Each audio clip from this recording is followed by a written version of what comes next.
When we step into a modern kitchen, it's worth remembering that all our wondrous appliances, while more efficient, convenient and hopefully more aesthetic, provide the same function as the stone tools, campfires and grinding stones that our ancient ancestors used.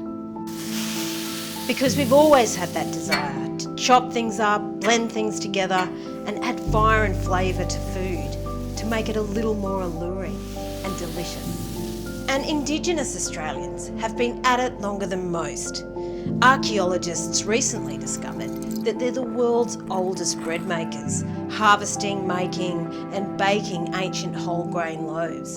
And that means they almost certainly ate the first bit of toast. And even their most basic tools were embedded with a 65,000 year history of song and story that was painted, burned and etched into them, imbuing these objects with rich cultural and spiritual meaning. These were stories of the land, sea, the sky and the ancestral dreaming, passed on as they sang, danced and shared food around countless campfires. And these are the stories the world is ready to hear, because those stories still resonate with the primal energy of tens of thousands of years of ancient knowledge. And that's what the Aboriginal Culinary Journey is all about.